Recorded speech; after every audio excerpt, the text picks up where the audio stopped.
So I thought it was time for a little update. I have had my next appointment with Professor Andrews, and basically he had asked to see me in 4 months time after my last appointment, but due to, you know, just circumstances out of my hand, they were ages behind an appointment, so I got put on the cancellation list.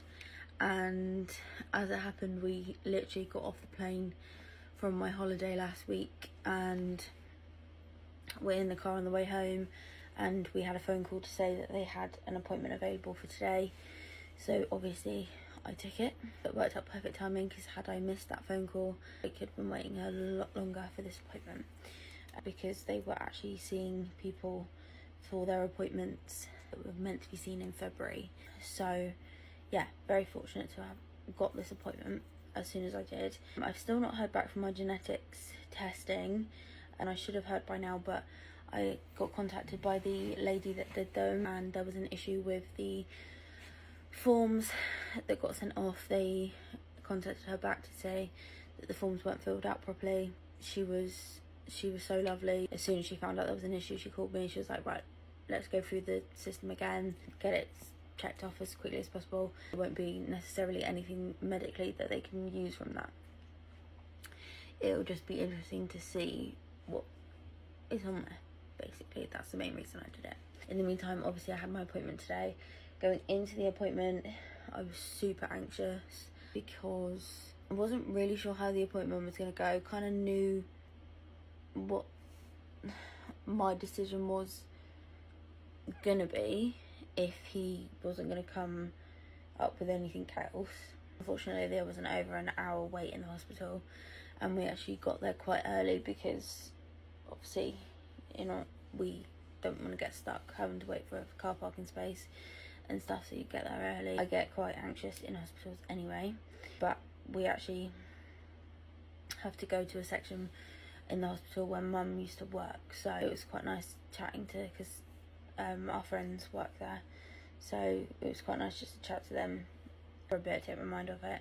I then had my weight check and my blood pressure. I went into my appointment and I am confirmed to have bariatric bypass surgery, and the way we are going about it, because of my age, because of my financial situation, because of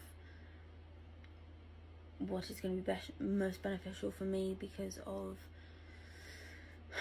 other factors, I have to wait 18 months to 2 years before I can have children after the surgery. The longer I wait for the surgery, the longer that has to wait, the longer my life has to be put on hold. Like with everything in the NHS, there is a long wait. So we are looking at going to see a psychologist first, to make sure that I am 100% mentally stable, physically, like everything is okay for me to do this, which of course I am 100% on board with doing. Depending on how long the wait time is to see her through the NHS, I will either go through her with the NHS or I will see her through private. Prof is going to email me and we are going to take it from there in terms of seeing her. And then as soon as I've seen her, it's pretty much go, go, go. And then I will be booked in for my surgery.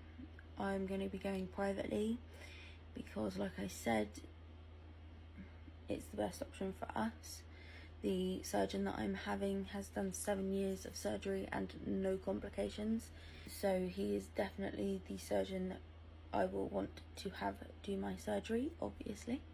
After I've had my surgery, I will then be going back through the NHS. It's obviously the only reason we are going private for the actual surgery is to speed the surgery up. That's it, pretty much. If there was a way of doing it through the NHS, we would 100% would. And the guy that I am seeing for my surgery works NHS and private. So I feel like I'm in safe hands with who I'm dealing with.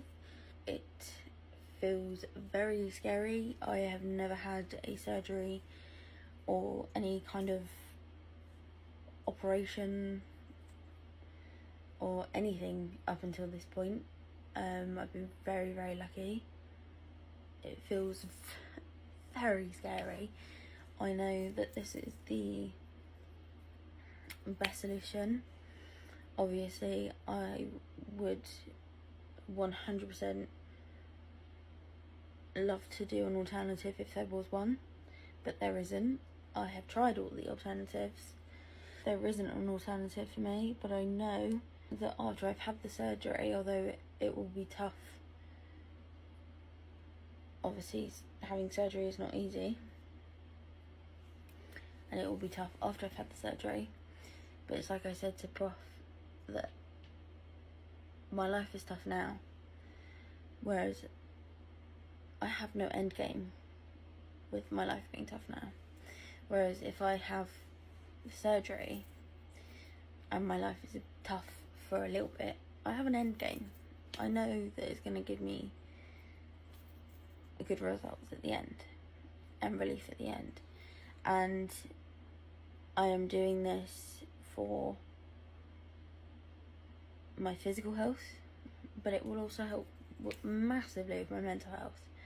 And fibro and mental health have a big crossover as well. So like I said to him, I'm very confident in who I am as a person in terms of my personality and who I am, but I have this physical barrier, and I cannot wait to not have a physical barrier anymore and be confident in who I am as a person, because right now it's very hard. And it's not just about the way I look as such, it's about the way I can't physically do things because of it. It's exciting, but it's shit scary too. But I am aware I have to go onto a liquid diet for a while, which I think that's probably going to be my biggest issue for a little while, because psychologically, that's when I was quite depressed, I went on a liquid diet for a bit. Well, obviously I throughout my time of being up and down with my weight, I went onto a liquid type diet for a while, and I used to drink shakes a lot,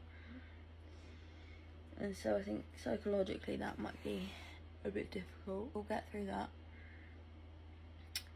And in terms of like food portions and all that stuff, I don't eat big food portions anyway, so I'm on tablets which reduce my diet anyway right now.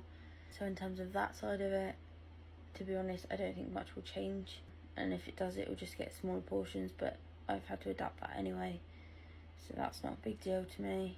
I'm not afraid of changing that.